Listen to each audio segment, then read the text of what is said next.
Broadcasting live from downtown Las Vegas, you're tuned in to Gorilla Cross Radio.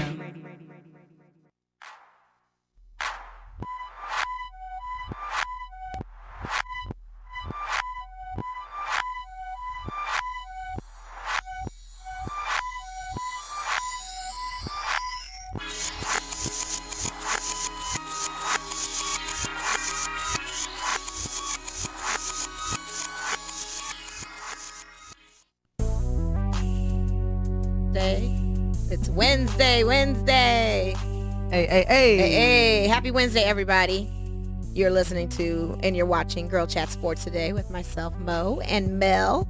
Mo and Mel Show, episode 134. 134. 34 episodes down. It's awesome. I know, I can't. I'm very excited. So we're here. We've got a good show for you today. I'm excited. I've been waiting for this day for at least a month or a couple months now. So, yeah. You've been pretty excited about this. And I'm excited about it, This too. topic really gets to me. So, I'm trying to stay calm and I'm trying to not use any cuss words today. Per usual. I mean, do your best on that. I know. I really am. I'm trying my best. Well, you always do. You always do. I think I've done really well, actually. Thank you. And we're coming off the post-Memorial Day weekend, so shout out to everybody that had a wonderful and safe Memorial Day weekend. I sure did. Wonderful, yeah. Wonderful, yeah. And relaxing. Great. I got a little relaxation. Good. You got the some weather rest. was crazy, though. Yeah, the weather was a little bipolar. I think that was just a little ridiculous. We feel a little bit bad for those that were coming in town for the big Memorial Day weekend in Vegas. They were totally only cheated. to be given like 60-degree weather. And I literally saw people wearing snug Las Vegas hoodies that they probably had to buy on clearance somewhere. Oh, absolutely. Just to stay warm. Yeah, I think, if it wasn't enough for the EDC kids to buy up all the cold weather gear, we had Memorial Day weekend folks buying up all the cold weather gear. But hey, it is what it is. We're rolling into some 80s, possibly 90s later on into the week. So I think this will be our kickoff to the sun. It's going to be a pretty, I think anybody who didn't want the heat is going to be in for a rude awakening. Oh, yeah, absolutely. Shoot, man. Most definitely.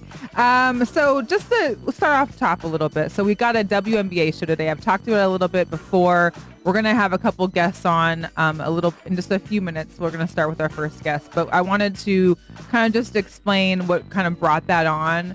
I think a lot of us that have been hearing, ever since the Breanna Stewart incident with her injury in the off season overseas, not being able to play this season. Last season with the discrepancies in pay between NBA and WNBA players. A lot more stuff going on, especially with the collective bargaining agreement. There's been a lot of things that have been happening both in front of us and behind closed doors that we're not aware of. They also have a new president and the very first commissioner ever for the WNBA. So we're going to be talking with our guest, Laureen, a.k.a. Lo, from Beyond the W. That's and exciting. we're also our girl, Christy Sanders, as well.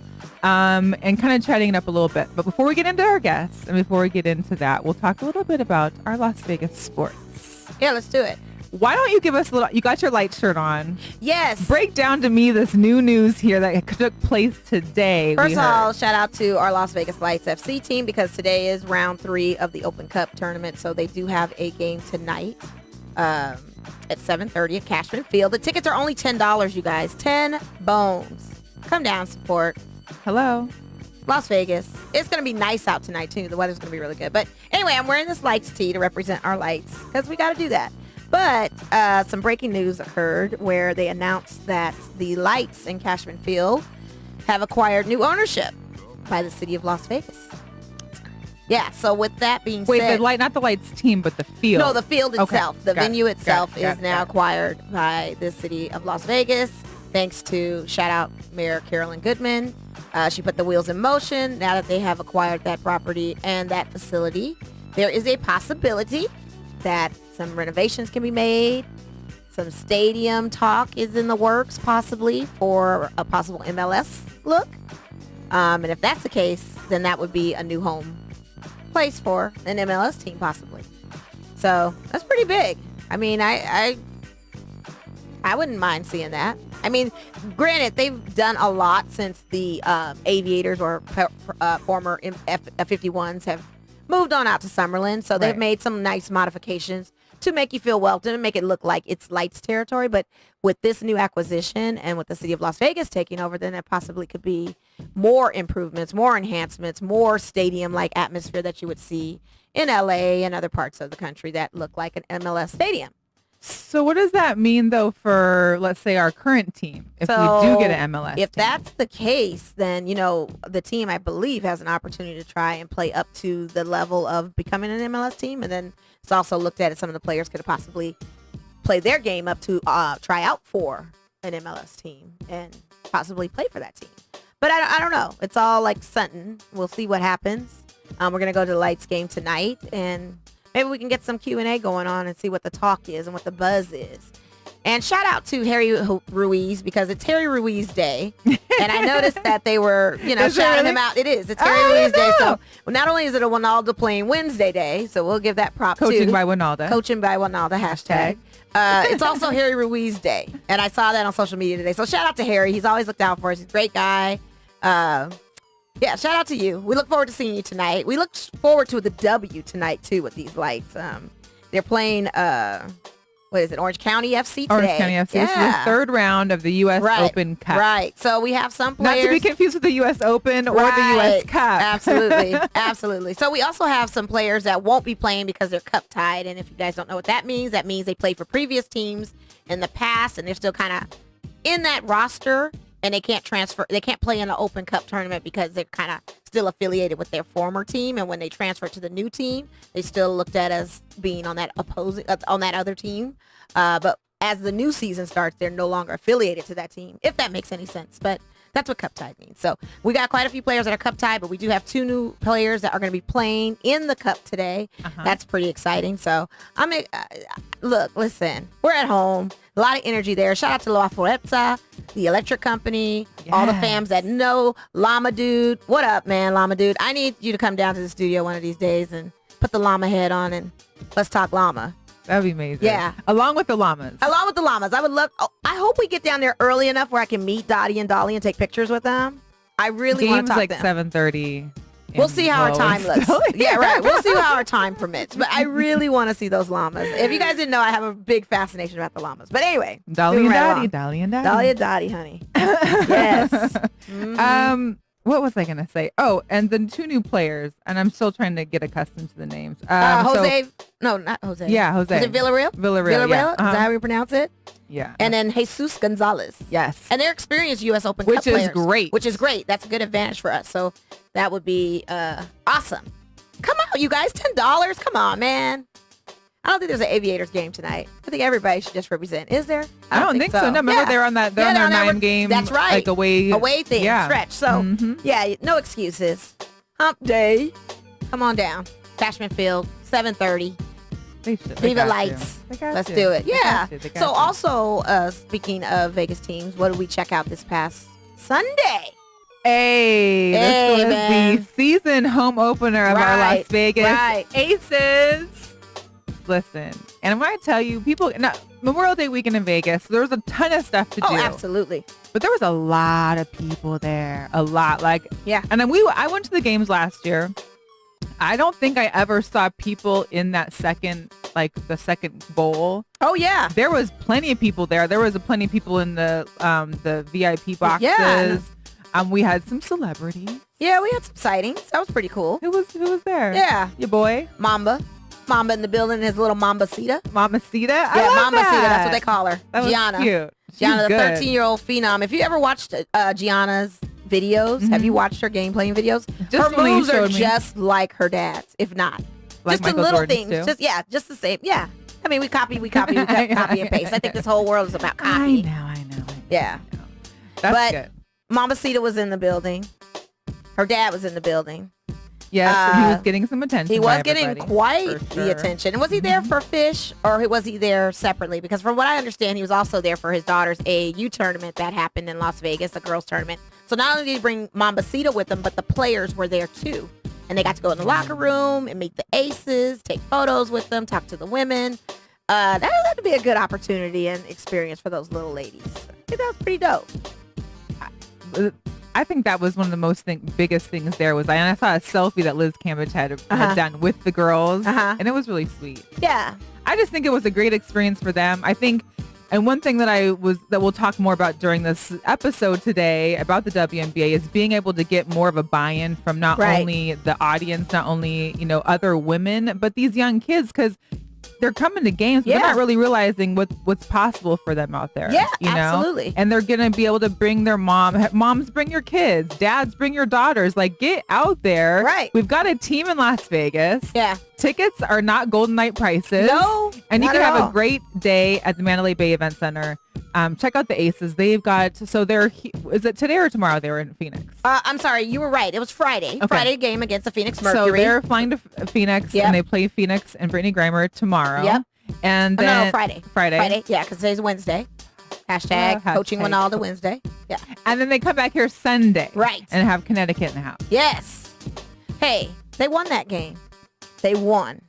And I'm just going to segue from this. My biggest takeaway from that game was seeing the man, the myth, the legend. I don't even know if you want to call him legend, but the team that I represent for football is always a little legendary. You cannot speak football without talking about the Raiders. Yes. And seeing the man himself, Mr. Mark Davis. We got a nice picture with Mark, we too. Did and we had a nice little conversation with him. We did. He was very, very approachable. I mean, the guy was all time. Being a diehard Raider fan, it was like, I like you. Here's Even my thing though I feel I wonder. you mess up at times. Like this recent acquisition, we're going to talk about it if we have time.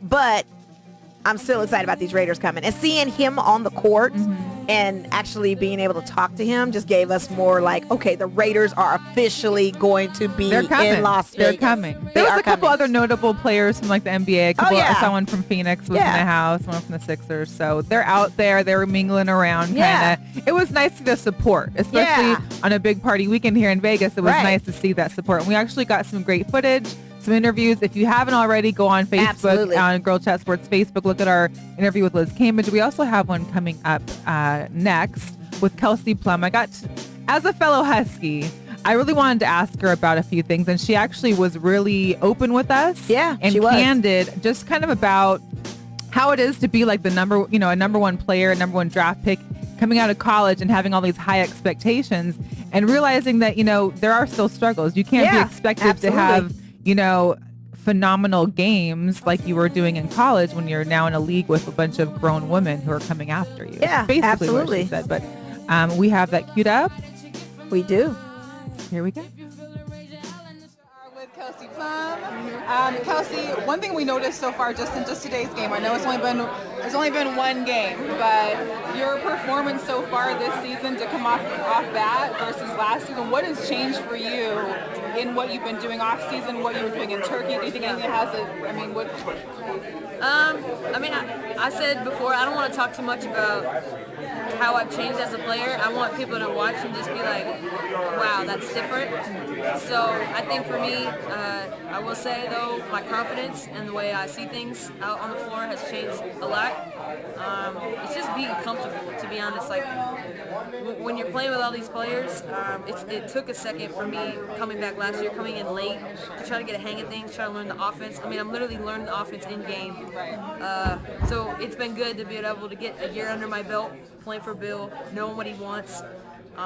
So I mean, it should be good. Hopefully, y'all just see it on your own. You don't got to hear. Well, and I was telling her, Mo earlier, is because I remember watching you at UW, and I mean, the player you were there. I know it is harder to be a collegiate player going into the WNBA, and so I know there was a rocky season last year for you a little bit in the beginning, but this year so far, the first game, we're loving what we're seeing. We appreciate it. We're not sure if it just came like what you especially, but like you said, like we weren't sure as to what it came from, but if there's anything in particular that maybe you were focusing on. So I will speak to that. People have a misconception of like when you play college basketball and you come into the WNBA, especially if you're a highly publicized player like I was, this is a grown woman's league. People are coming to kill you. Like there's blood in the water. So I stepped out in San Antonio my rookie year, and it was like, oh, I heard way too much about this girl. I'm about to, you know what I'm saying? Right. And so I wasn't ready for that mentally. I had people come at me, but these are grown women with their livelihood on the line coming at me. Way different. You know, the speed, the physicality, how big everyone is. You know, for me, I play on rhythm, so I'm trying to get my shot off. I'm trying to figure out how. And then also, too, in UW, it was like, here, go score. Now it's like, here, give the ball to Asia. I had to change my game. It's also too, it's frustrating, you know, people don't have patience. They expect the 30 points I average as a senior to come in and just happen in the league. No, especially at a point guard. Like, I try to tell people, and this is not an excuse, I'm going on a rant right now. Yeah, that's okay. Go with it. Name a point guard that came into the league, a point guard, that was able to produce like they produced in their college. It doesn't happen. Why? Because there's so many different, I mean, you have to think on a different level. So I think for me, it was just being able to like go through those experiences, and that's what's helped me transition to where I am now. But it's been tough because, you know, people had a lot to say. Why don't we see that Kelsey? Well, that Kelsey's, that's not my role here, you know? So you're going to see a little bit of a different Kelsey, so that's why. Well, you beat it out today, and I think you're doing a great.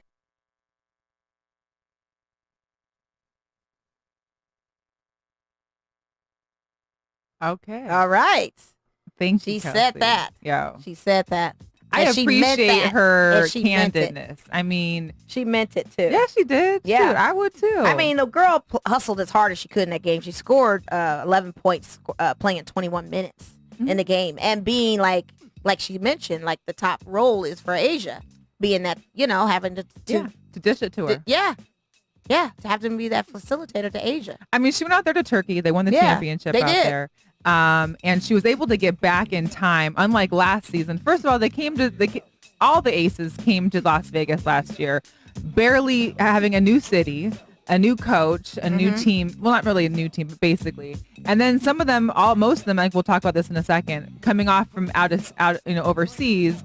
And I know her and I think a few others had come in after training camp, had come in, I think even after the first preseason game, and didn't have a chance to really get to practice with the team and, you know, learn plays and get with the program. And now that she's had that time. And so many of the other players that were overseas have come back in time to start that training and to start those practices and to get in tune with each other and kind of vibe with each other more. Plus, it's their second year together now. So, Well, I think honestly that this team is looking pretty elite considering they didn't have Liz Cambridge-Jen.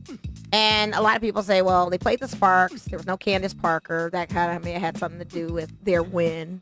right.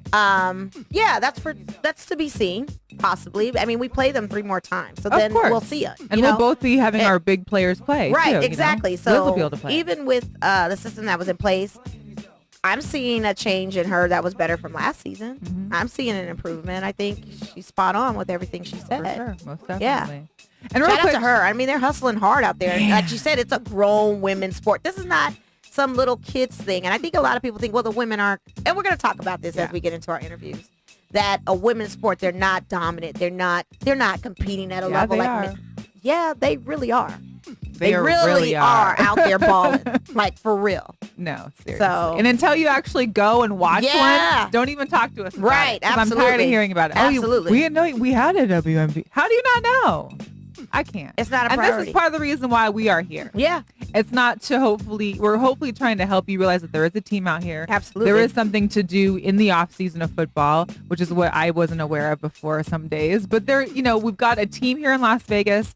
We can support them. We can support our team, just like you support the hockey team, just like you support Absolutely. anybody else. Absolutely. You know, the Aviators are selling out like 20 some games already this season. So let's start selling out these WNBA games. yeah, absolutely. They're And- on Sundays. They're family friendly. I mean, come on, really? So, if for all those that are tuning in, thank you so much for checking on us. I appreciate everybody that's in the group chat. Yeah, me too. Shout out to Chuck Lewis, Cheyenne alum as well. Thanks for watching. I think my cousin Linda Coleman was out there. Thanks so much for watching.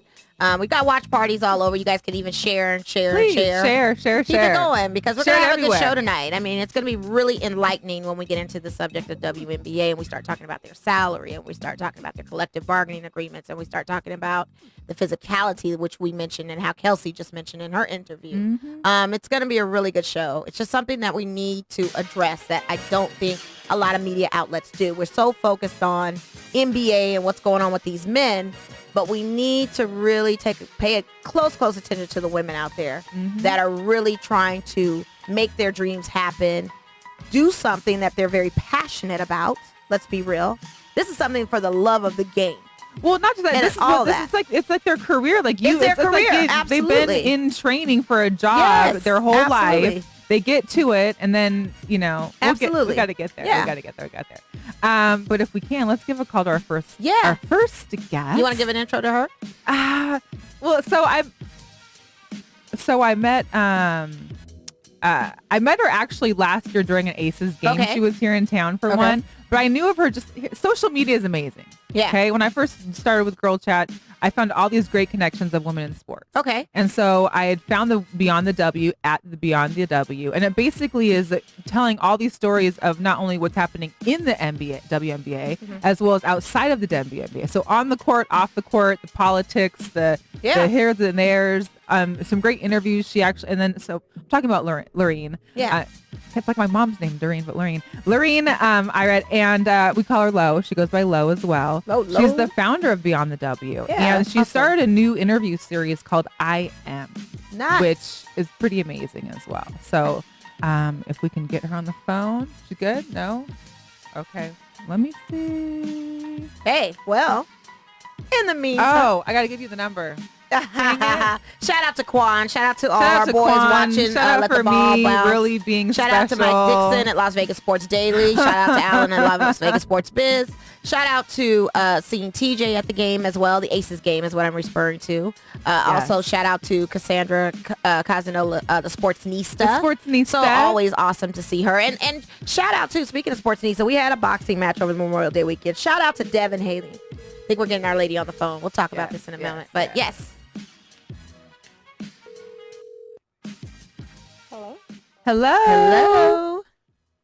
Hi. Hey, How are Lo. you? Welcome to Girl Chat Sports with Mo and Mel. Thank you for joining us. We really appreciate it. Sorry for the delay because I forgot to give our producer your phone number, which probably would have helped. I was just watching actually, so I saw that I was laughing to myself. I'm like, are we calling? What's the number? Oh, yeah, you don't have it? Oops, that's my bad. What's So, up, Lo? How are we today? Good. How you guys doing? Or tonight, I guess, because you're Tonight. over. Oh, yeah, You're East over in New Coast. York, or Yes, I am in New York, and I'm not sleeping, but I'm definitely on my bed right now. So yeah, Okay. it's Okay. 9:30 over here. I hear you. Thank you so much for staying up and being with us. If you can briefly, maybe just give an idea to our listeners, kind of about you, about where Beyond the W came from, and kind of your take on. Well, let's just start with that.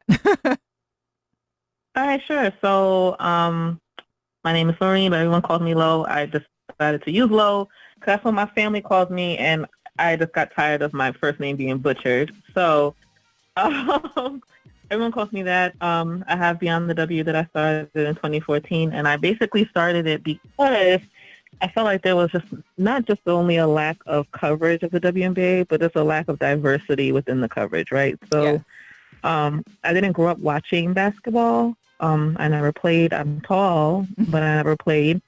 I got into it later in life. And when I got out, there were just so much things about the players that I kind of was finding out like bits and pieces here and there. But when I would try to find information about them, stuff that you don't have to necessarily search for when it comes to not just NBA or men's sports, but other like major American sports like a Serena Williams or a Danica Patrick, or things about these like women that you would know for some reason when it came to WNBA players, you didn't really know anything. So I wanted to create a platform where fans that are like myself, who like off the court stuff, who like to see what the players are wearing or what they're doing or where they came from and upbringing and get more about their personality, can come to and find that kind of information in one place. So that's where it came from. No, I love it. I mean, I know when I first came across it, I was like, well, I know for me growing up in Seattle, I was always a Sonics fan. And well, of course, you guys know my Bulls team. But when the Storm came, which was, back in, 20 some years, 22 years ago, I think they started. I was on my way out of Seattle. So I really didn't get a chance to really divert, to get immersed in the Seattle Storm world. I know a lot of friends that have been, taking part in those games. Of course, we've got championships, championships plural from Seattle. I guess I just didn't really realize like how big the WNBA had gotten. Plus, living in Vegas, we didn't really have anything until, of course, last year. So I didn't have a chance to really be out and to be experiencing the games. Of course, watching them was great, but so far this year, we've gotten expanded coverage, which seems to be a step in the right direction for the WNBA. There seems to be more coverage, not only with just their usual Twitter live feeds, but also ESPN has come about and is going to be broadcasting a lot more individual games. I think the All-Star is going to be broadcast by ABC, the All-Star Weekend, which is amazing, which will be here in Las Vegas. Yep. So we're excited for that. But I know for me, the one issue I have is the rate of pay for these players. I think that's a general consensus that we all have. Exactly. Is the rate of pay. So just for our listeners, I mean, I think as of right now, or at least from 2018 to now, the average pay is like 40 to 50,000. 40 to 50,000. Right. I think the highest cap is like 121,000 for your highest paid, for your star, for your elite WNBA player. And that is an eighth of what the minimum is for the male's minimum amount. Yeah. Right.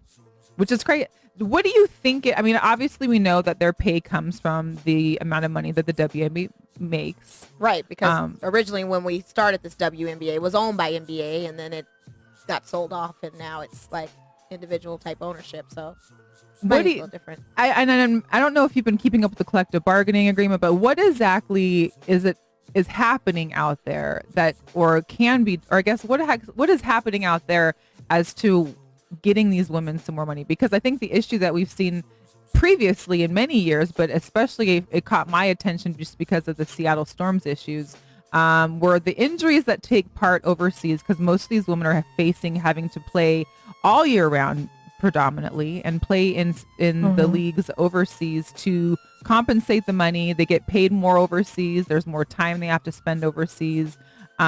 What are some things that you found just in your interactions with the players that you've dealt with or talked to in regards to like the need that they have to go overseas to play and the consequences or the issues that may happen while out there, like we saw from Brianna Stewart?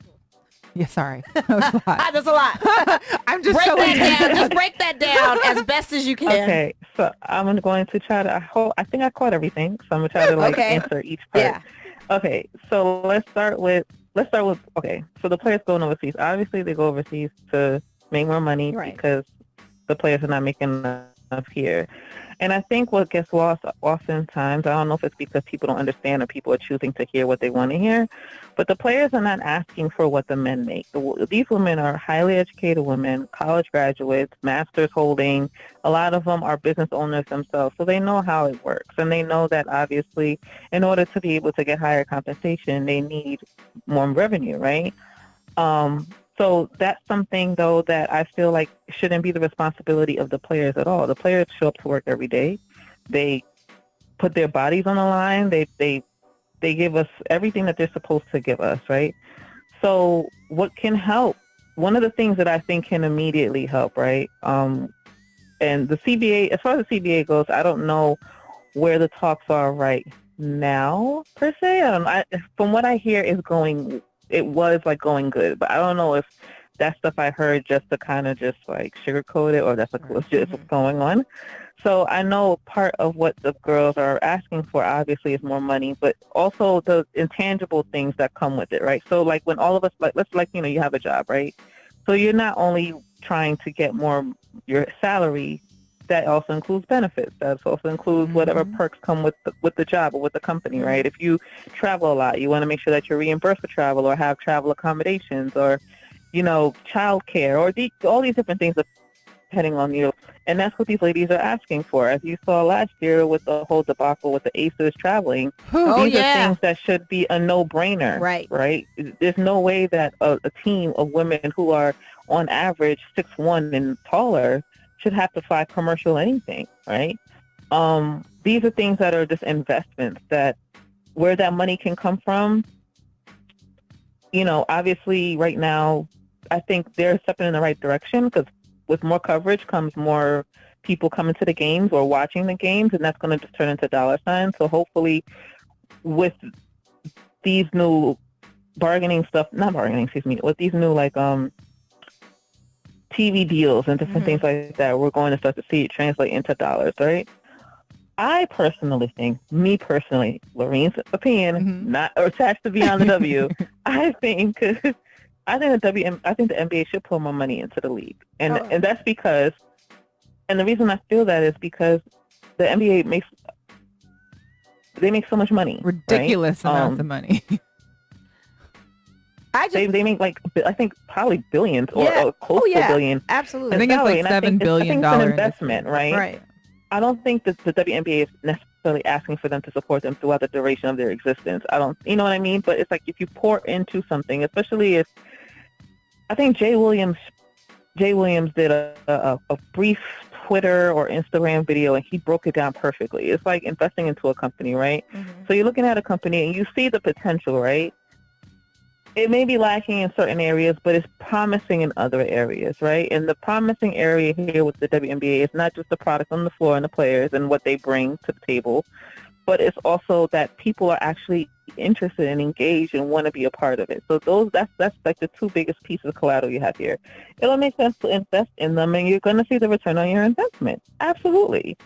So I understand not wanting to maybe hold the WNBA's hand, but if you pour more money into it, they'll be able to have even better coverage and even better marketing and possibly maybe even expand, right? Right now, there's so many amazing players that got cut because there's just not enough it's roster spots and teams for these girls to go to after they get cut, right?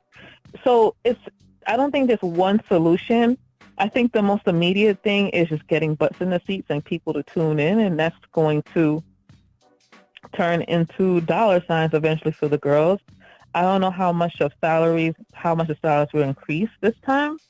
I don't see it increasing like astronomically, but it should hopefully make a significant jump to the point where the players will be satisfied for this particular agreement. And then next time the CBA comes up again, they can fight for more and fight for more. It's progress. It's like you got to take steps to get to it.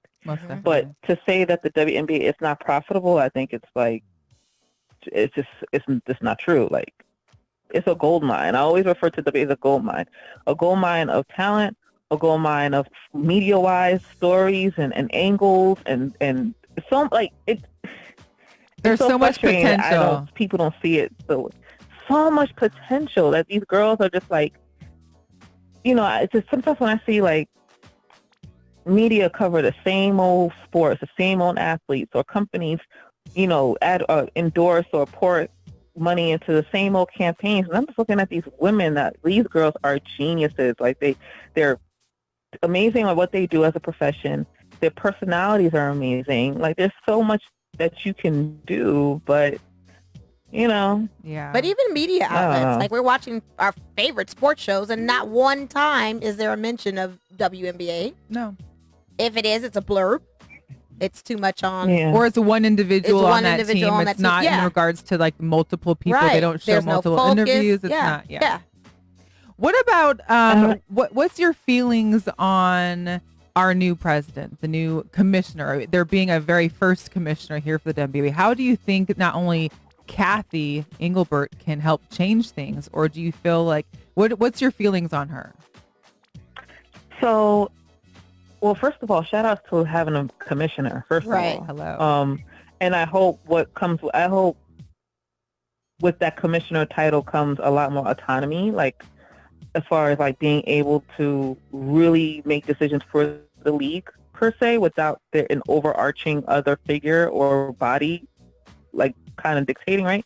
That's kind of like the feeling I felt with the previous presidents. It's like they had power, but it appeared, I don't know anything, I'm just saying it appeared that they were like a little bit more limited. So I'm hoping that with a commissioner role, there is a lot more freedom for her to do what she needs to do. How do I feel about her? Her background is really impressive. I mean, really she kind of seems like, when you look on paper, it's kind of like a unicorn, right? So you have this woman who, this woman who was a CEO of Fortune 500 company, a Fortune 500, like one of the most, like right up there with the Goldman Sachs and the Ernst and Youngs that you hear about. So you have her doing that, and obviously when she was there, she did a great job. Increased their revenue and all the other stuff that go into that company. Supported these different programs with women's empowerment and women's rights and things like that. And she played for Muffet McGraw. Right? Just like Muffet, who has been very outspoken about women coaching and just the diversity as a whole for women's sports. Yes. Exactly. So she comes from basketball. I think her dad played pro back when the Pistons, before the Pistons. And then she played lacrosse too, so she's got that. She played lacrosse. She's coached or still coaches her daughter's basketball team. She played for a Hall of Fame coach during the beginning stages of her career. So on paper, she's exactly what the league needs, but we'll see what happens. You know what I mean? I don't have any doubt in her capability, and I think that her having a background in basketball is different than some of the other women that have led the WNBA in the past. Not saying that they didn't do a good job or the best that they could with what they had, but I think being a player, I think she brings something to the table. I know they had like a media call with her after the announcement, so like a bunch of media were on this like conference call with her. And, she talked about wanting to go around to every team and kind of like listening. So she just wants to just listen and absorb and hear everyone's, ideas and concerns and everything. And hopefully we see her actually do that. And we start to see some change pretty quickly. But I think she, like I said, on paper, she's extremely impressive. I met her at a game, the Liberty opener. She was there, actually. Oh, wow. Very nice woman. Pretty tall, like me. So I was excited about that. Tall women rule. So she's nice. Right. So she's nice. And, I'm excited to see what happens. So we'll see. I'm excited for it, too. So an article came up today. Yes. We're going to get into it. You want to get into this? Yeah, let's go for it. So I have a question for you, too, Lo. Breonna Stewart, the ambassador role. Okay. What is up with that? Let's get your opinion on it. What is your opinion on that? Curious, she, of course, champion from the Seattle Storm. MVP. Yep. Got hurt overseas playing. Was supposed to play, this upcoming season, the season that we're in now. But instead, she's not. She's injured. She's hurt. But they've deemed her ambassador for the WNBA with a pay stipend. Which her pay stipend is more than she'd be making in her rookie being a player. contract. What is it, like $65,000, right? Well, I think she was supposed to be. Yeah, I think that. Yeah, I think it was like that, $65,000. So it's even above the range of the pay grades. What are your thoughts on that? And what does that ambassador role mean? And why all of a sudden does this come out of the blue? And not even a why her, but honestly, why her? You know what I mean? Like, I just have to know. Why now? What do you Why think? now? Why now? Yeah, exactly. Okay. So it's so funny. So I read about it. When I first read about it, I was like, I kind of brushed it off. And I saw like people getting upset about it on Twitter, and I could not understand. I was talking to my fiance. He kind of like broke it down for me. So I was like, oh, okay. I get that. Why I get why people are, feel some type of way about it. The reason I think Stewie, to me, it's probably because she's the reigning MVP. Like, I feel like if it would be anybody, it would be her because she's the reigning MVP. And she is, one of the top players in the league right now. And she doesn't really have much to do right now. Like, she's not playing, right? Okay, so she can't play. If she was active to play, would this role exist, and would she get it then? And what would the responsibilities be? Because let's be clear, they're saying, okay, the brand ambassador for the face ambassador for the WNBA, or whatever you want to call it, is going to be the person that's going to be out doing a little community work, raising awareness of the teams, that kind of thing, just kind of repping the whole organization. But they never really broke down what those job what that job entails. Yeah, what it right. entails. Yes, exactly. It does seem like a lot of gray area. It is very gray. And honestly, I don't know. It could be it could be an angle. No, because I'm trying to look at it from so many different angles, right? So it could be a case of like where, hey, we were thinking about doing something like this anyway, and we were going to give it to maybe a legend, or we were going to give it to like somebody else. But here you go. Right. It's her because she's one of the most recognizable faces versus somebody that's been retired. No shade to anyone who's retired. I'm just saying. Okay. It would, she's still active, so it could have been just a coincidence, like kind of like that perfect storm timing. Maybe it could have been a case where she is one of the top players, and they do need her, and one of the more recognizable players. So in a way to kind of still keep her face out there and to get people to continue to watch. I'm just thinking, I'm pulling reasons out of a hat. Yeah, I understand. And I'm brainstorming with you on it, because my thing is that money could have probably been allocated to some of the other existing players that are on the team. It could have. You know what I mean? And I just need to know what that actually entails. Well, I think part of the issue too was that we don't know necessarily if she was given this role prior to the Storm deciding on her being still as part of the roster and getting a pay, or which she's not getting paid now because they have her technically suspended from the team. And so now she's getting this pay. Right. So it's like, did the Storm know ahead of time? Did they not? Yeah. It's just kind of crazy, and it's crazy that it happened this year. I mean, obviously, I'm all for it, because if you can bring a face to the WNBA and you can have somebody out there promoting it and trying to get this audience to grow, to get the revenue in, that's great.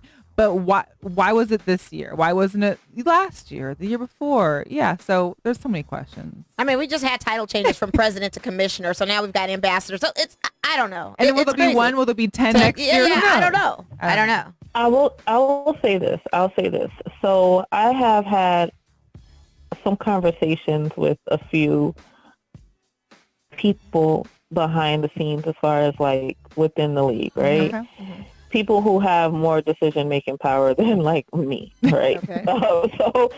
I do know that their intention going into the season is that they know that things have to be changed, right? There are a lot of things that needed to be addressed, especially like the way the way the league is marketed, and exposure and engagement with fans and different things like that. So I think that what they did this year is across a lot of different areas within the league internally, they're trying to implement things and change things for whatever agenda they're trying to achieve, right? Like whatever they're trying to do, whatever goals that they have that they're trying to reach, they are trying their best. So maybe, like I said, this ambassador role could be, as a way to trying to keep the most recognizable, popular faces at this time in everyone's face. Because, I mean, to be honest, like Brianna Stewart played the season of her lifetime last year, right? She did. And they won.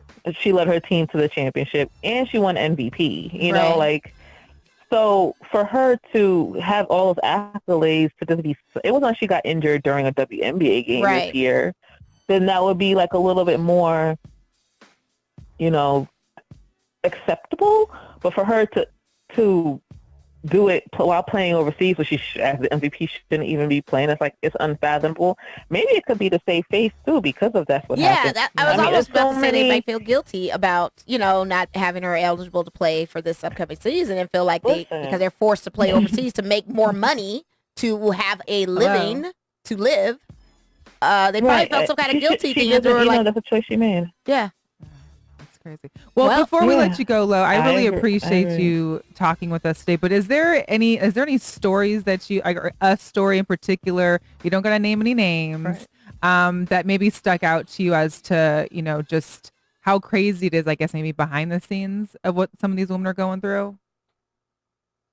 I just put you on the spot. What do you mean? Are you trying to get some tea? I don't know what's going on. A little bit of tea. Oh, she's trying to spill tea. Yeah. If there's anything, maybe. I wish I had piping hot tea sometimes. I really do wish. I don't. I don't. I think pretty much stuff that you've seen with teams, it's kind of been brought to light at some point, right? Yeah. Mhm. I think the craziest thing that to me that took place that I heard about was last year. I guess with an alleged altercation between Courtney Williams and Alex Bentley and the Connecticut Sun, Uh-huh. and that, like, I think it was a physical altercation. I think that resulted in the trade that happened very swiftly, where Alicia Parrington got sent to Connecticut and Alex Bentley got traded to, and that's public information. I'm not gossiping. So, like, Right. that was probably the most like, oh damn, like that's what's Right. really Yeah. going on over there. Like that's crazy. And I mean, it happens in sports. You know, you hear that all the time. That goes on in locker rooms, and not everybody is as friendly as you would like. But I think that's probably one of the more shocking, especially because I always thought the Connecticut Sun was like such a hugely tight unit, you know. Right. And then to hear that it escalated to that point. I mean, both teams are doing fine now, and those players are doing well as well. But that's probably one of the most Kind of craziest things that I Wow. think I've heard about recently. But I don't have any currency yet. I mean, wait a minute, I'm lying. What's going on with the whole thing with Liz? That was crazy. Oh yeah, the Liz Cambage Liz situation Cambage, in Tulsa and the Dallas. yeah. Yeah, that was some drama. Anything you that contribute to that? was. I want to know what happened. I Okay. want to know what happened. Like, why was things falling through? Yeah. Why did it happen? The news come out and then it fell through and it actually legitimately happened. Like, what is Right. going on? Yeah. It just seemed so Up and down. up and down, and I think I just really hope to this day that Liz is good, because that's for anybody emotionally that must be like a lot. Yeah. So I'm just glad that she, it's done. She's where she wants to be. Vegas is a great spot for her, just as well, not only basketball wise. I think it's a great team Mhm. fit for her, but with her DJing and just kind of being yeah. her own personality and like an influence in her own right. I think Vegas or LA would have been made perfect sense, but I think Vegas is probably a little better because LA has everybody. Yeah. Not the team. I'm just talking about just in Right. general, Yeah. like Yeah. lifestyle. Right. Yeah. and Yeah. A lot LA going just on. got Yeah. everyone literally came from New York and went to LA. So like That's how it Vegas is goes. like a good place for her. Yeah. Yeah, Very good. I mean, it's nice the weather. What can you say, right? So. Well, Yeah. Lo, we really appreciate you taking the time. I know it's late out there. No, thank you. The Sue. weather's definitely warmer in New York, I I'm noticed. good. But I appreciate you coming on and enlightening us and enlightening our audience. Are you coming out for All-Star? Yeah, that's a good question.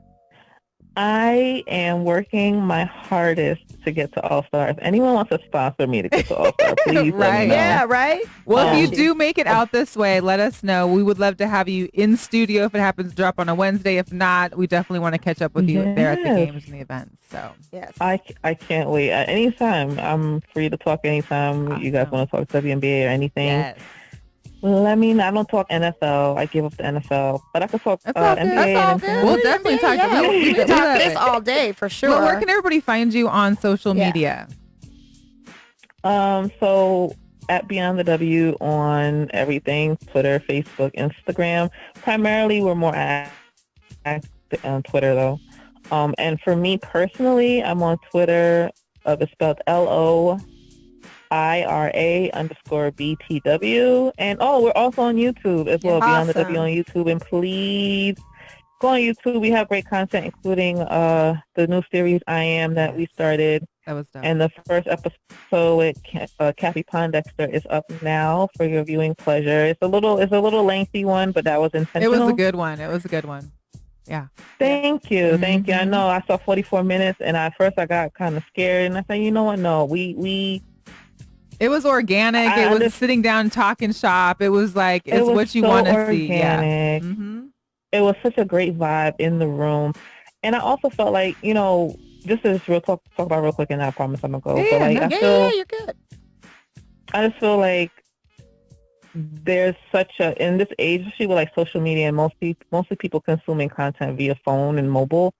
I know that like a lot of times, us as creators, we're taught to kind of like, do things that are like in consumable forms, right? Like, couple of minutes, nothing too long or too lengthy, things that are like easily digestible. But I still feel like there's a space for like long form content. Like I will watch an interview that's an hour and a half long if it's somebody that I really want to hear about or talk about or learn about, right? So I just felt like that's what to get back to that diversity with coverage that I said I created beyond the W4. Like, so in addition, like doing quick interviews that can be put on IGTV or on Twitter for like 3, 4, 5 minutes or whatever like that. But, you know, like, I think there's a place for like that good old sit down interview that I grew up watching. Like, I grew up watching 60 Minutes with my dad, like 2020 and stuff like, you know, and I remember like when like a certain celebrity was coming to talk to Barbara Walters, like it was a special at 9 p.m. on Friday, and you had to clear your schedule and sit down, and I wanted to bring that feeling back, but for the ladies of the WNBA. I love it. I think that's awesome. I love it. Well, keep doing your thing, girl. You are shining out there. We can't wait to catch up with you in person, so we'll wait for you in July. No problem. Thanks so much, Lo.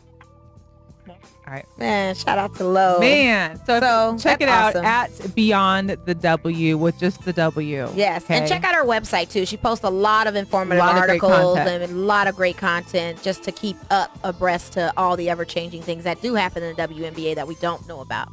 So. And while you're on YouTube, subscribe to GirlChatSports as well as Beyond the W too. We want everybody to stay involved and abreast of the ever-changing women in sports world. Right, exactly. So for all these that have been maybe caught half the interview or just tuning in, we're having like a special sit down. It's me and Mo talking about the WNBA, talking about kind of some of the issues that lie beyond with the WNBA, the differences that the women are facing versus the men, you know, being not forced, but having to have to play overseas for most of your season to get, you know, to just make some money to maintain your lifestyle. Yeah. What happens if you're injured? I will never forget the tweet that Asia Wilson did when she got drafted. Hello. That was the same tweet, the same day LeBron got offered $154 million. And so it must be nice to get that M. I'm waiting to get the M one day. Y'all, the highest paid player I think this year is where did I put it? I noted it because I was like, that's crazy. It was back in 2018, 113,000. Is that the one you're looking at? Yeah. No. I don't know. Oh, okay. The highest paid player, it's like $118,000. The highest paid player. Oh, okay. That is crazy. I mean, granted, yes, their season is shorter than the NBA. Especially when the minimum salary for a professional basketball $838,000. I'm just saying. That's an eighth. You have 1/8 of a salary for the minimum to a max. Yeah. Wait, that's got to change. That just has to change. And where it starts, you guys, for those that are watching this now or watching this or listening to us on Saturday when we're on Annoyed Radio, make sure you get out there and go to your local. There's teams all over the country. Go find your local team. Go watch them. Support them. Buy merchandise. They're on Fanatics. They're on WNBA.com shop. They're on all those places too. Go buy stuff and support these women because they have careers that... So the tickets for the Aces and the Sparks game was a range of $30 to $58. Games did so, and there were still open seats, even though we were told it was sold out. And the resale value on some of those tickets were like $600. But I feel like that was like suite level. Well, my thing too is that this is what the issue was last year. That apparently that lower bowl was all season tickets, and that they had been bought. They'd been sold out. Okay. But guess who doesn't come? They don't come. All those missing seats in there of season ticket holders aren't showing up. So what are y'all doing out there? Well, they probably went out of town for Memorial Day weekend, but they could have at least put their tickets up for sale for somebody. Well, I'm hoping it changes because last year it didn't change. It was when you could buy a ticket in the second bowl and just walk your way down and sit down in front. Hey, do a T&M style. Huh? Anyways, we're moving right along. Let's keep it going. So we're going to continue. And you guys, thank you so much for the watch party. Shout out to Jordan. I've got Nick out there, Paul, everybody. Loopy, L-Dub, what's up? What's good? Congratulations, your son graduated over the weekend. Congratulations, my nephew graduated over the weekend. A lot of high school graduations. Shout out to them going on to their next journey. We've got Jorge, my boy Jorge. Thank you for watching on my watch party. Yes. Big ups to Rob P. He's watching too. I appreciate you, Rob, always. A lot of our Las Vegas locals. So you guys are tuning in watch these Aces games. Watch these Lights games. Well, and there's a lot of people Just in my go to watch games. party from Okay. Seattle that are watching. So watch Go to your the Storm games. Come on, Go man. support the champs. That's an existing I mean, it's championship going to be team out tough, there. right, this year because obviously they're down Brianna, they're down Sue But that's Bird. okay. But still support. Support. You still got players on the team. It's Hello. not just about one. It's a team. Hello. So you still got other players. So Get out there and support. So Check it let's out. give a call to our girl, Chrissy Sanders. oh yeah. So we got Chrissy Sanders. Please. Man, this is Any just a intro to topic. Chrissy? Yeah, so Chrissy, I met Chrissy through Mike. Shout out to Mike over at Vegas Sports Daily. She is the CEO, and she started Hello? Oh, Chrissy, whoops. are you there? Hello? Oh, okay. I'm here. We were I doing was- your intro. We were doing an introduction to you because we wanted the audience to know. But you're on. You're Welcome. on, so you can give us an intro. What's Yeah, up, Chrissy? what's How going are on? you? Hello? Hey, I'm good. How are you? Good. Yeah. You got your Hello? caffeine handy? I know it's late out there, and I know my girl Chrissy, she likes her caffeine. So we're going to make sure I that... always have my caffeine, and you already know. This girl she is 24/7 wheeling and dealing, making deals. But Christy, give us a little background on you and Team Next Play, as well as your upcoming podcast that you're starting. I'm Melissa's driver. That's basically all you guys need to know. No, I'm just joking. So Next Play, we're a sports agency. We basically specialize in helping athletes, brands, leagues, kind of leverage their platforms to create additional revenue streams. So we do a lot of endorsement deals, large-scale sponsorship deals, media rights, that type of stuff. So that's basically the nuts and bolts on what we do.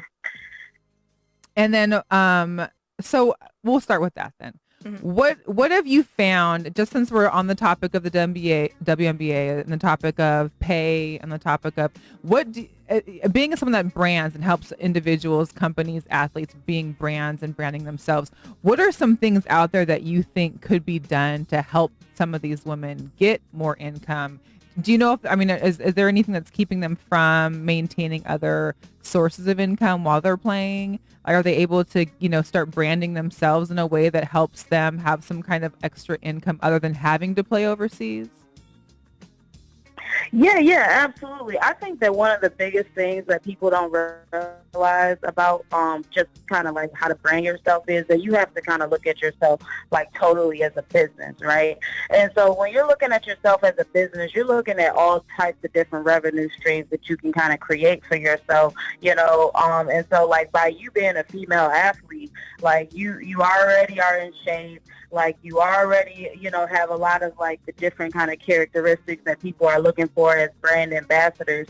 And then with social media and a lot of digital marketing, you're able to basically collect a niche market, a very targeted niche market, and prove metrics on it. And I think that's where the key piece that a lot of not only female athletes, but a lot of influencers and people miss the mark when they're trying to create additional revenue for themselves already. They don't know how to make a quantitative case for their own kind of well-being in order to kind of start gaining their revenue. And I think even with the coverage of the WNBA right now, like you look at all the different media outlets covering the WNBA, this is the perfect time to pull together metrics. Like back in the day, people can easily say people don't watch the WNBA, but if you know how to pull together a digital quantitative case by leveraging the analytics from Google Analytics, all that stuff, I'm not going to get too nerdy, but I'm just saying. But I've been doing that. I've been doing that like since even when I was at BMW as a marketing director. So I mean that's really it. Like it's really learning how to make a data case. And if you truly look outside at just how many followers that you have, if you look at what type of people you're reaching, who you're reaching, like all that kind of stuff, what brands fit that, then it's easy for you to go to a brand. It behooves them to work with you. It's a no-brainer. But a lot of times I think, a lot of people don't necessarily know how to put their whole case together. So that's what we kind of help people do. So, not to give a commercial, but just Right. saying that's really, kind of, that's it. Like, like you're in a collective bargaining agreement here. So like, that's it. That's what I would be using. Like, that's how you pull together that case, Right. What do you think as far as speaking on the collective bargaining I'm about to say, what agreement, were your thoughts on what that? what are your thoughts right now on that? The collective bargaining agreement back in the fall, they basically voted to end it, which would have continued through 2021. So now they're at the end of this season. They basically have to redevelop that. Is there?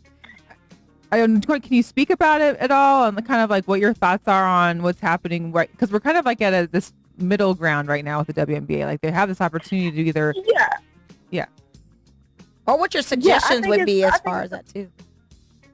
What'd you say? I'm sorry, as far as in your suggestion, as far as how you would approach that as well. Like I said, I think it's perfect because a lot of times when you look at, back when a lot of because these agreements usually go very, very long, right?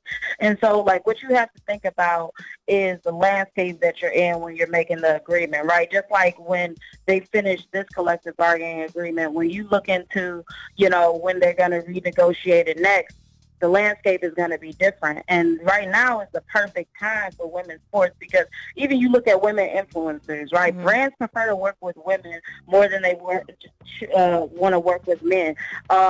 People respond more positively to seeing women in ads than they do to do men. And that's not even a knock men or anything like that. So what the WNBA has to really learn how to do is they need to learn how to pull together a quantitative case.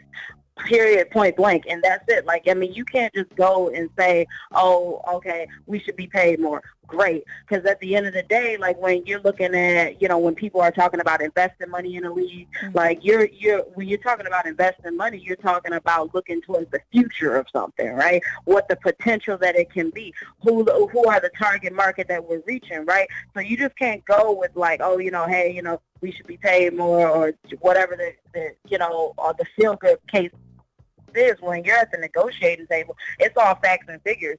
And when you pull together those facts and figures, it should be a no-brainer. Just like when you're just simply doing a deal or an investment deal, like people aren't really looking at, hey, do I really like silly putty or I don't like silly putty? Like, what does that? You know what I mean? Like So I think that's the thing. Like from the media standpoint, it's super easy to go and say, hey, women, men, blah blah blah blah. Like that's the sexy part that you guys and even we do to a degree of talking about that. But like when it comes down to negotiating, it's all numbers and it's basically pulling together. Okay, so like where is my audience and how can I play up my audience? How can I tell people who's gonna be our future audience? Like what I mean? Like what does the future seating look like? It's just really kind of going through that whole thing and building a more quantitative case than just simply, hey, pay me more. Because I mean, everybody has a job here. Don't we all want to be paid more? Right. That's what I mean? So, and I'm just saying, so I love what they're doing right now because they need to be relevant in the marketplace that they're negotiating at. The old collective bargaining agreement just is outdated in the sense of what's available to the marketplace on how basically, what's influential, what's relevant, what brands are responding to, how people are spending money and making investments now is just outdated. So at that point, they need to come to 2020 and beyond and think about that. And that's, I think, is where they have the real key in order to kind of make a move and get that investment. Because I think that's the thing. I believe that if they start, they need to think about some level of outside investment, even, of some sort, because that's what it's going to be. It's not going to be simply like, hey, we need to have a general, we need to have more share of the revenue. Okay, great. Yeah, that's good, whatever case may be. But when you even look at what the revenue is, I think it was $125 million last year. So you split that amongst, a couple of hundred people, like that's still not going to be a lot, right? So like where you're really going to get it is by proving some type of case and get people excited about the future and get that investment into it of maybe double what double what the revenue is before it is. So you people see it all the time, like from the tech perspective and and all that, but that's basically it. Like, you got to run it like a business and have people betting on the future. You can't talk about the standpoint of where you're at and, this, that, and the other, and, that, like, yeah, you need to increase the revenue sharing, but you also need to get a bigger number to share. And I think this I think this commissioner is actually going to be on the right. business side of it. Yeah. I think that's why she was chosen. I think it's about a forward thinking type of thing and more future instead of the now. Mm-hmm. So you really touched on that, Chrissy, really eloquently and spoke facts, because basically that, in a nutshell, that's what it needs to happen. So WNBA, if you're listening, you can contact Chrissy Sanders for that's all what I'm of saying. your needs right now. Put her on payroll for Seriously. real. Like, yeah. But you hit the nail on the head with that. Man. Yeah. Appreciate that. One last thing that I just wanted to ask about, only because you're, similar to some of these women that are in the league, you are in kind of a field that is predominantly dominated by a male species. Yeah. And, not so much in the, they're not very ethnically diverse, I would say, also in this background. What is it that not only these women are obviously in WNBA are facing, but us in media as well? Some things that there's this whole sexism thing. We face it every day. Mm-hmm. You probably walking into meetings, us walking into a media room or a conference or some kind of thing. How do you get through that to know that you are not only one of the only females there, but maybe only one of the only African American females or African Americans period that are in some of these meetings, in some of these groups? What is it that maybe we all need to be abreast about and to work on in general to help each other? I think one of the biggest things that, like, I'm going to say two things. Like, number one, you got to see other women as allies, right? A lot of times, like, people get addicted to being the only one, if that makes sense. Like, you're being the only minority, the only woman in the room. And so a lot of times when you break through the gate, a lot of times you'll see people become the gatekeeper.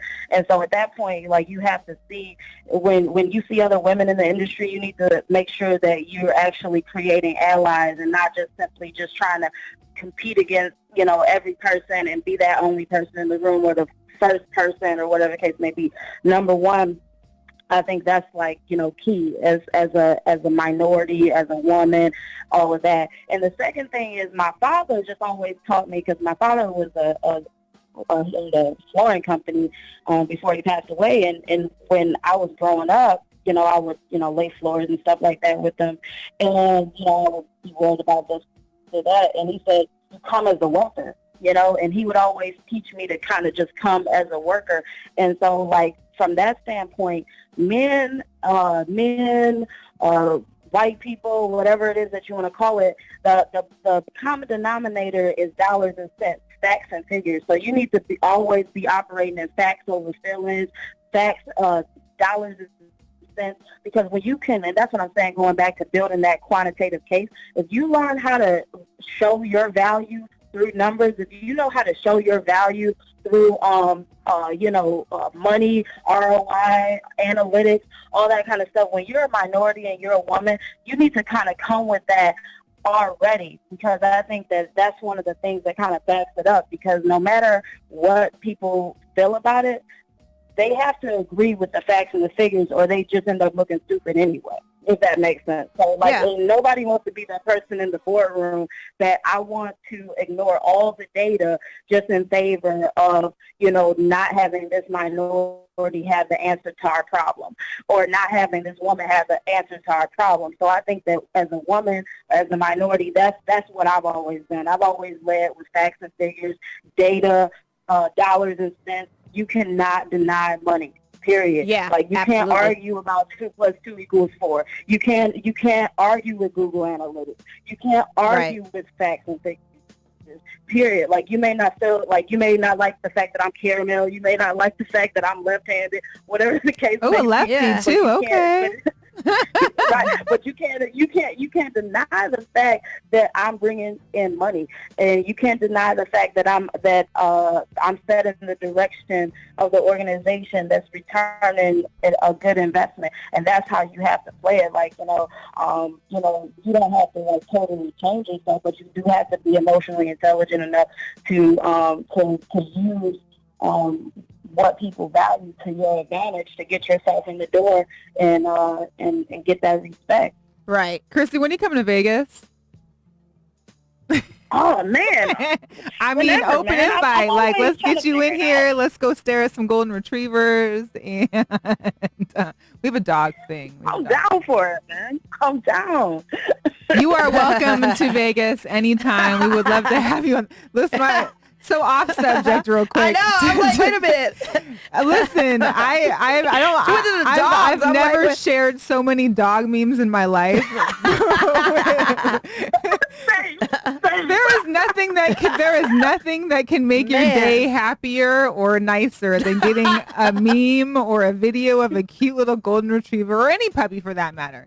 But here's what I'm imagining: screensavers of puppies all over the place at work. Instagram knows that I'm about to send that to you, like to the point that when I click on a dog photo, it just pops up. It's right there. Yeah, exactly. Same with you. It's like, oh, it's a dog photo. Yeah, it's going to Chrissy. Thanks. Nice.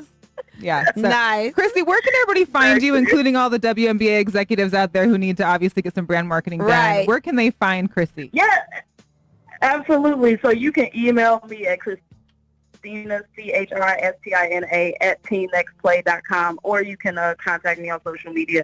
Just Chrissy Sanders at Chrissy Sanders, CHRISSI Sanders, SANDERS. So. Okay. Thank you. And then can we get a quick plug, though, for the upcoming podcast you got coming up? Yeah, let's talk about it. Real quick. Oh, yeah. Oh, my goodness. So I'm super excited. I'm getting all my technical bearings to me. I thought that I had it going, but then I didn't. But so it should be out in the next couple of days. But it's not just a game podcast. Basically, we're going to be going behind the scenes of the biggest kind of deals in sports and entertainment, talking to all the people that make all the deals come together, because I think that's super important for people to really understand, like, where the sports industry is going and all of that. So basically, we're going to be talking to how these deals get put together that you read about, and that's what we're doing every week. So. Cool. We can't wait. So we'll definitely have to get you back on once the podcast is rolling, talk about it a little bit, get the behind the scenes knowledge. But thank you so much. Thank you so much, Chrissy. We're waiting for you in Vegas. Just give me the heads up. Let us know. I'm ready. Okay. And I want to see all these dog pics, Hey, too. but if not, I'm coming to Cleveland for the Seahawks game. Just know that. Let's do it. I'm there. ready. We'll get a suite. Let's get a suite. Hey, let's go. I'm serious. I'm there for the Seahawks. I think it's October. I can't remember the exact date, but it's in October. So I'll send that to you. Hey, I'm throwing a MLB event. I'm gonna throw. Well, Next Play, my company is, and we're talking about sports and private equity and the next level of sports. So we're gonna be doing that. Oh, wow. For the MLB All-Star game. So Nice. come through. Okay. Yes. And I'm an MLB girl all day, so that's me. Love it. We're going to talk about it. Okay, All girl. right. Thank you so much. No problem. Take care. All right. Woo. That was dope. Man, we had a great show today. The show was very enlightening. I feel Thank so you for much better. everybody that was watching. Yes. And be sure to subscribe to our YouTube. We're also on Spotify now and Google Play. What? Totally free. Like, you can listen to us. So there's no excuse. constant. I don't No care if you got an excuse. Apple, Absolutely. a Droid, You Google, or anything kind of definitely phone. can catch us. There's nothing escaping us now. Yeah, you're stuck. And if we Right. find you and we get out your phone, you know Right. that we're going to one of those apps to subscribe. Absolutely. So you just gotta deal with it. Absolutely. So just final news. Stanley Cup Finals is going on right now. St. Louis Blues and Boston Bruins. Boston's leading the series, of course. This is game 2. The score is tied 2-2. And I guess there was a stall in the scoring for some fireworks or some kind of issue. I don't know. What? Is it play going? I don't know if it's Playing right now. Playing right now. Okay, Yeah. so it's still 2-2. It's the third period. So hopefully the Blues can come on top. And then, of course, tomorrow we've got game 1 Yes, of the NBA, Finals. Warriors Toronto. are in Toronto. Yep. Let's do it. Let's see how it goes. And apparently Adam Silver sent out a memo about Drake's behavior. And it basically was a slap on the wrist type thing. That's all he'll So we'll get. talk about it next week. We'll talk Definitely. about that Next and week, more. we're definitely going to talk about Stanley Cup. We're definitely going to Yes. talk about the NBA Finals. Yes, but thank you so much for tuning in and watching. You know where to find us on our Instagram and our Twitter and our Facebook page. It's all right there. It's all right underneath our there. pictures. And share, like. Okay. And if you missed out, you're welcome to check us out on Annoyed Radio. Yep, this on Saturday at 7 p.m. o'clock. Yes. Thank you. All right, thanks for tuning in, guys.